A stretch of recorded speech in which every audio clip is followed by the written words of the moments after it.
Day 3 of the fuel protests. Gridlock, frustration and a growing cost of living crisis. The fuel protests are causing a major disruption across Clare and beyond as pressure mounts on the government to act. But with patients missing appointments and businesses affected, questions are now being asked about how these protests are being carried out. So joining me to discuss all of this in studio is the Clare Minister of State, Timmy Dooley, and on the line we have the Shannon Sinn Féin TD, Donna McGettigan, and you're both welcome to the show. And Timmy, protesters, look, you've heard from a lot of them, as we all have. They say they're at breaking point, that this is a last resort. They want the government to, I guess, recognise them and talk to them, to get talks to the government. Do you accept that assessment, that they are at breaking point and this is a last resort? Well, of course I accept that the spiralling cost of fuel is having a very significant impact on people right across the country in every sector. And of course it's more acute for those that use a lot more fuel, whether it be white diesel or marked fuel oil, particularly in the agricultural sector and in the marine sector.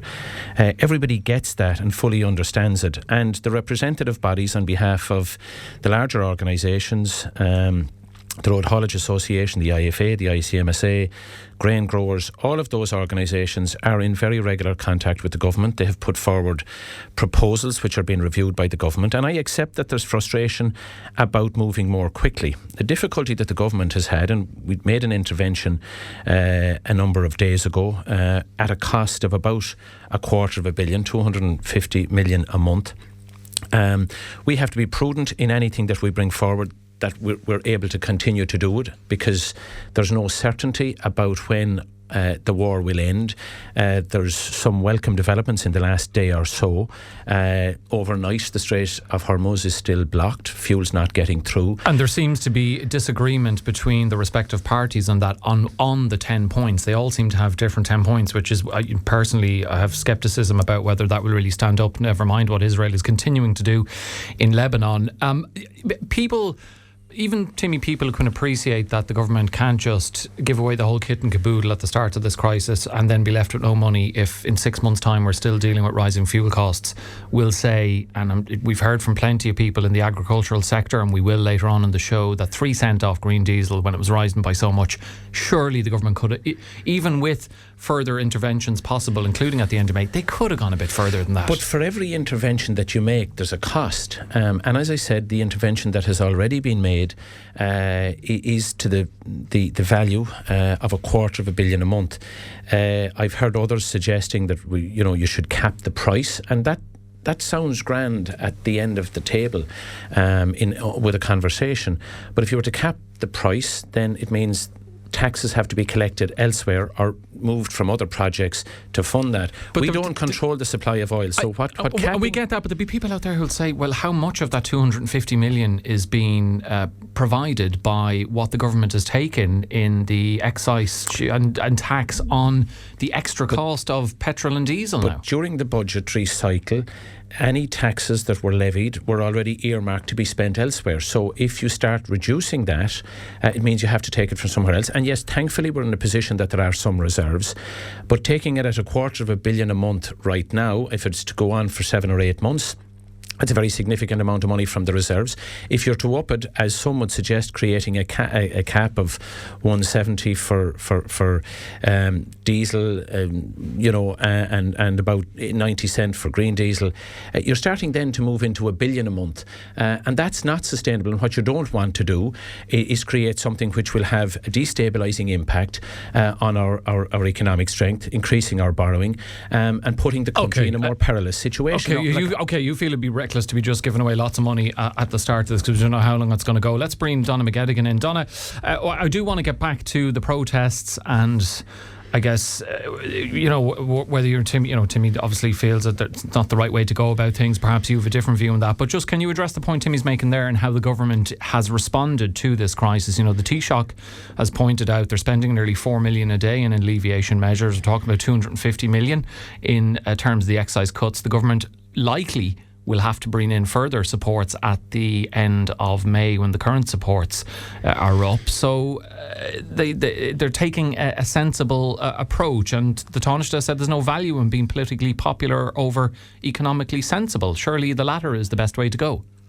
This isn't about being popular at the minute. We have people that cannot afford to put fuel in their cars. We have people, carers in particular, who cannot get between clients because they cannot afford to do so. So and when we look at protests, it's always a last resort. They aren't just out there for no reason. They're compelled to go out there in this. And when you look at the extra taxes that the government are bringing in, this is extra taxes, so it can't be earmarked for anything.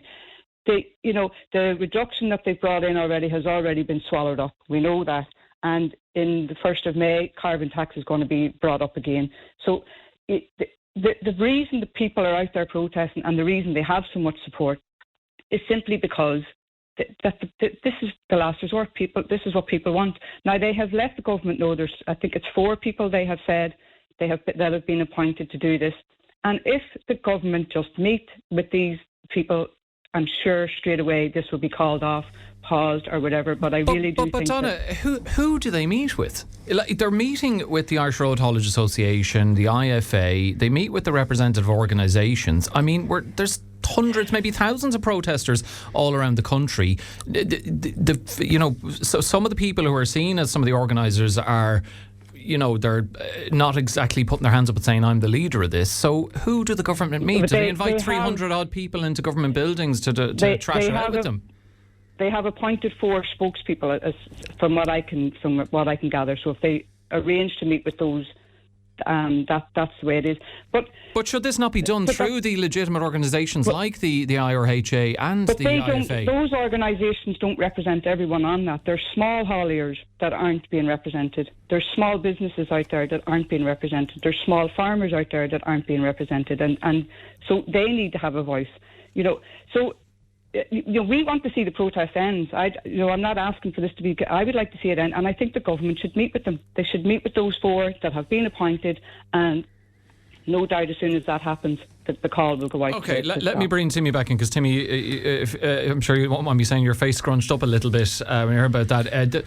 If 4 people have been appointed, that makes it a bit easier for the government to potentially speak to the 4 representatives of this protest, but do you think the government would be reluctant to do that because it might set a precedent that they only deal with organisations like the Road Haulage Association, the IFA? Or does Donna have a point that these organisations might be legitimate but they don't represent everybody?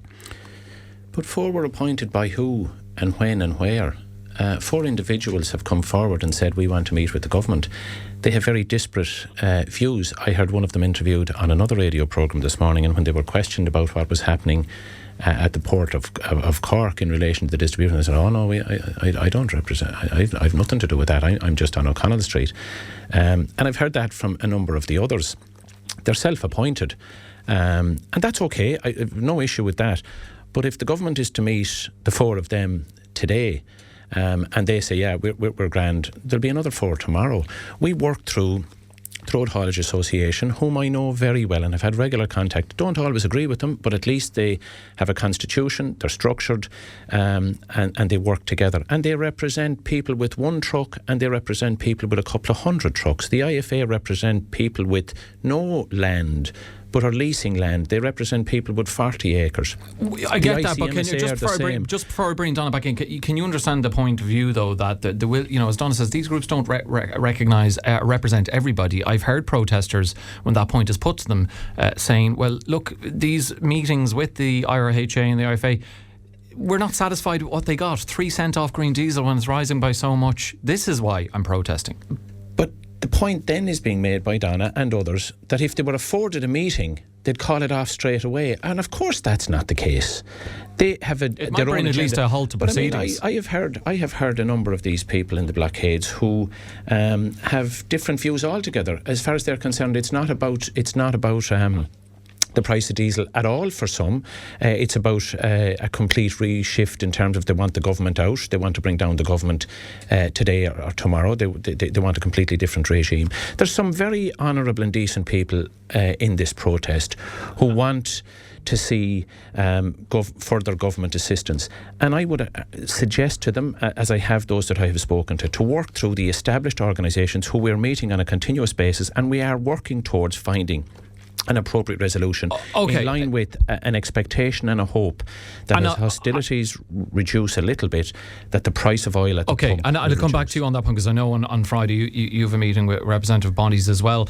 Donna, the point Timmy's making there, that there might be 4 people who've been appointed, but what if the government were to meet them and then the next day another 4 or 5 individuals say, well, actually we represent where does it end?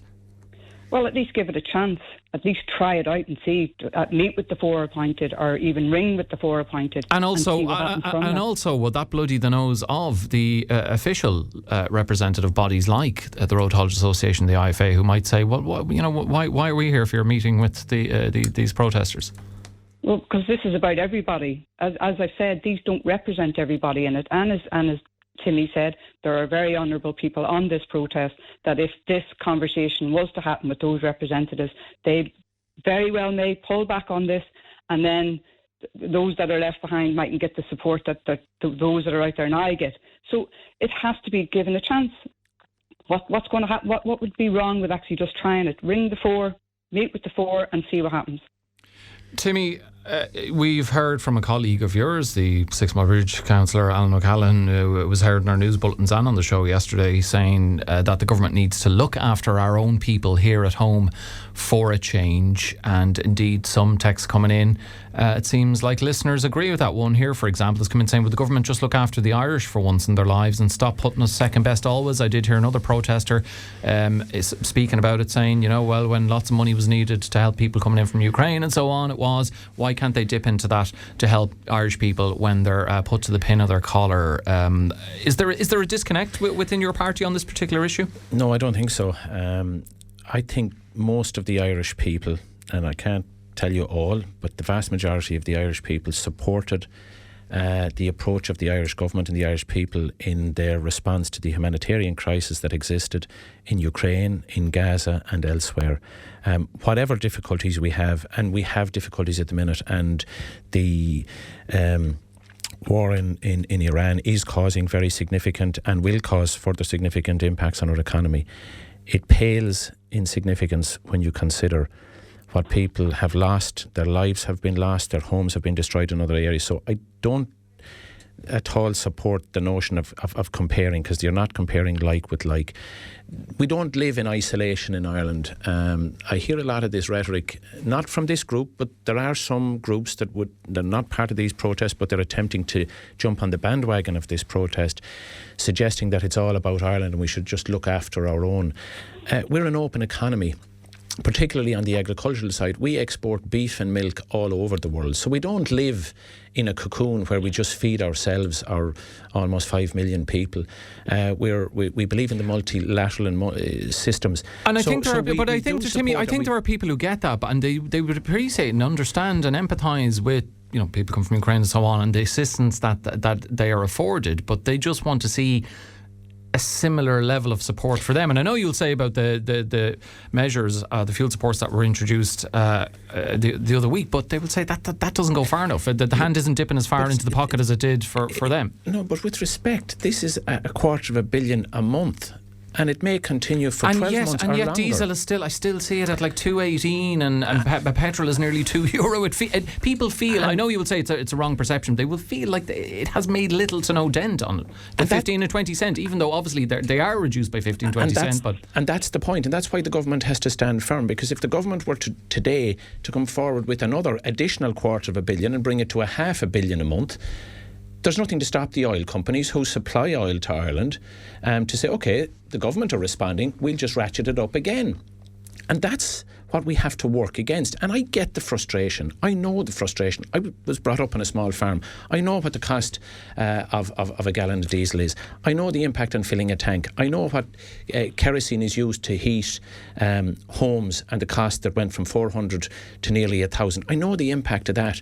But if the government takes tax from one place, reduces the price today, there's no guarantee that the oil companies won't respond by pushing it back up as they did last month. So there isn't a simple a magic wand that can be waved here that will cure all ills. Donna, your response to that even if the government do go further, it could just, they'll give an inch and those in charge of setting the fuel prices will take a mile. Well, look, we already have the highest energy prices in Europe as it is, but what we need to look at here and not compare like to like, but, you know, when we call for this, like the government, when it comes to times of war, are calling for dialogue and de-escalation. They need to practice what they preach here. They can do this.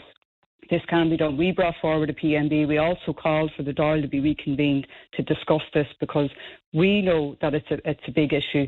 We aren't the ones organising this protest, but we don't want to see protests either. But this is their last. They're just compelled to go out to do this. We now have other people now talking about strikes, teachers and ambulance services. So where does this end? Where does the government step in now and say, right, let's talk to those four, let's see what can be done. The reductions that they already have given have already been swallowed up. But if you look at like for like, did they reduce the tax for private jets? So, you know, who's going to benefit from that there? Donna, your party colleague Matt Carthy gave protesters a platform to speak in Dublin earlier this week. How would you respond to criticism that political support could actually be encouraging the protests and the result of that is disruptive behaviour? We've heard from listeners who've missed flights, who are worried about missing hospital appointments because of these blockages on roads and on motorways. Well, as I said, we don't want to be out protesting this week, but we feel the need to support what's happening here. But even if it's having a supremely negative impact on people who are already suffering as well because of the rising cost of fuel. I think you'll find that a lot of people are supporting this protest, and people. Unfortunately, when it comes to strikes, no matter what the strikes are, people will have issues trying to get the appointments, and that's very, very unfortunate, and it's not something that I like to see. Do you think that level of support amongst the public will wane the longer this protest goes on? That time will only tell that there. I can't tell you that there, but at the end of the day, when we asked for the Dáil to be reconvened, that should have happened.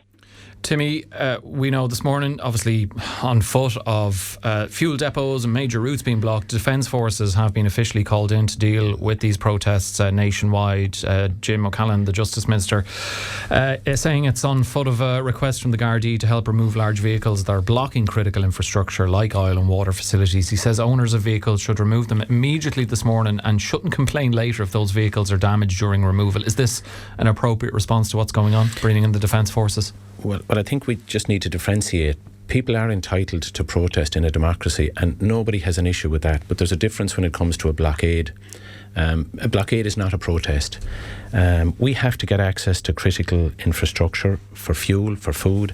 I know of a situation in Limerick where there is an inability to get access to Féin's port. It's holding up water treatment chemicals. It may impact, if this goes on for a number of days, it may impact on the ability of Irish Water to deliver clean water to homes.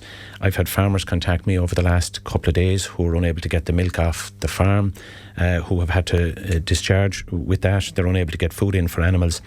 So I've no issue at all with legitimate protest. But do you have concerns that bringing in the Defence Forces could heighten tensions with protesters, could potentially lead to some unsavoury scenes? There's unsavoury scenes happening. Even more unsavoury than what we're seeing at the moment. There are people who are getting rightly annoyed, who are unable to get about their daily lives. And that's why this is divisive. And the sooner that all sides would realise and follow the appropriate channels for discussion with government, and I mean the appropriate channels, and they're there. And I don't accept that the people who are in discussion with the government don't represent everyone. They may not be members of their organisation, but quite frankly, they are arguing, they are making the point. You can argue that they're not, as some have suggested, that they're not getting the reduction that others think they should get. There's a good reason for that, because the government aren't in a position or don't have the wherewithal to put those kind of funds in place for the reasons that I've already outlined. But just because you don't get your way doesn't mean then that you just throw down the tools and you block everybody getting about their business. Protest fine, blockade no. Donna, bringing in the Defence Forces, do you think that the government were left with no option given what's happening in the critical infrastructure and fuel depots that are being blocked off, or are you worried it's a step too far and worried what it could result in?